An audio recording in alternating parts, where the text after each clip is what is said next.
Coucou! J'espère que vous allez bien. J'avais envie de vous proposer pour aujourd'hui une petite lecture d'un extrait d'un livre de Thich Nhat Hanh.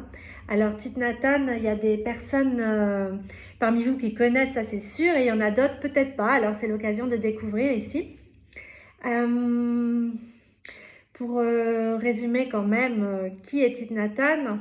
Thich Nhat Hanh est un moine bouddhiste vietnamien, en fait, qui est décédé le 22 janvier dernier, c'est très récent. Et c'est pour cela également que ça me tient à cœur de partager un petit extrait d'un passage ici. C'est un moine bouddhiste vietnamien qui a été exilé durant la guerre du Vietnam, en fait, en France. Il est exilé, il ne pouvait plus retourner dans son pays. Il a pu y retourner pour mourir là-bas. Voilà. Mais toute la période de sa vie, en fait, il était en France. Et qu'est-ce qu'il a fait? Eh bien, il a créé un centre, en fait, en Dordogne, un endroit de méditation qui s'appelle le village des pruniers. C'est un lieu que j'affectionne tout particulièrement. C'était vraiment un pionnier pardon, de la méditation de pleine conscience. Il a vraiment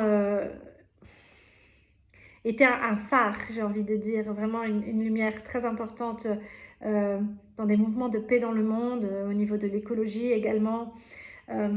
Voilà, en fait, bon, c'est pas l'idée là que je vous parle de Thich Nhat Hanh trop longtemps. Pour moi, là, c'est surtout le partage de la lecture. Si vous avez envie de rechercher plus d'informations, vous pourrez le faire. Vous pouvez aussi me poser des questions après en commentaire et je pourrai y répondre s'il y a besoin, évidemment. Quoi dire d'autre? Du coup, le texte que j'ai décidé de partager ici parle de la méditation de pleine conscience et ses bienfaits, et notamment face à des émotions telles que la peur ou la colère, ou en tout cas des émotions négatives. Enfin, négatives, qu'on dit négatives. Elles sont très saines, mais voilà, qu'est-ce qu'on en fait? C'est toujours pareil. Hein. Qu'est-ce qu'on en fait? Alors, je vais donc commencer. L'extrait du livre, le titre du livre, c'est Zen et l'art de sauver la planète. C'est un livre que je n'ai pas chez moi, pour le coup, j'en ai d'autres, mais pas celui-ci. Alors j'ai écrit le petit texte sur un papier. Alors, le mieux est encore de commencer. Hein. J'espère que ça va vous... Là, c'est moi qui le dis. Hein. J'espère que ça va vous parler et on va bien voir. Hein. Alors, un yogi, ça en tout cas ça me parlait déjà avant. Un yogi, un praticien, est un artiste qui sait comment gérer sa peur et d'autres sortes de sentiments ou d'émotions douloureuses. Ils ne se sentent pas victimes parce qu'ils savent qu'ils peuvent faire quelque chose. Vous écoutez la souffrance en vous et vous entrez en contact avec elle. Inspirez profondément pour voir pourquoi est-ce que je souffre, d'où ça vient. Ta souffrance, ta peur reflète peut-être la souffrance de tes parents, de tes ancêtres et de la planète. Elle contient aussi la souffrance de votre temps, de votre communauté, de votre société, de votre nation. Il est très important de ne pas la couvrir avec de la musique, des films ou des jeux sur un ordinateur. Avoir le courage de rentrer chez soi, reconnaître et retenir la souffrance à l'intérieur et y regarder profondément. Peut-être la chose la plus importante à faire en tant que méditant.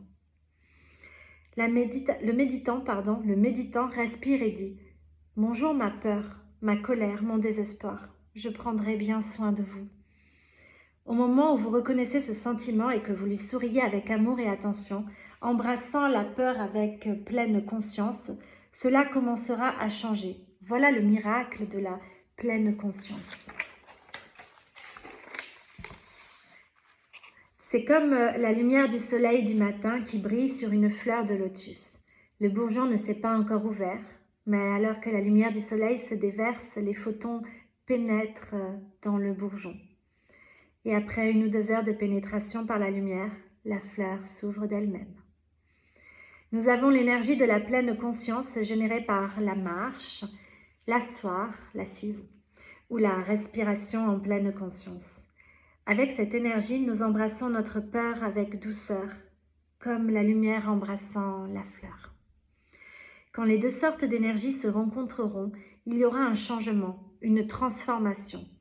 L'énergie de la tendresse pénètre la peur, la colère ou le désespoir.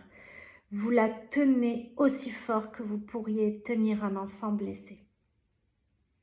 Voilà, c'était la petite lecture que je voulais partager avec vous. J'espère qu'elle vous aura plu, qu'elle vous a parlé. N'hésitez pas, si vous avez envie de me faire des retours en commentaire ou de me poser des questions, vous pouvez. J'essaierai d'y répondre. Et, et je vous souhaite d'embrasser et d'observer, de regarder, d'accueillir ces émotions et de ne pas les fuir, et de les serrer très fort et de prendre soin de vous. Allez, à très vite. Ciao, ciao.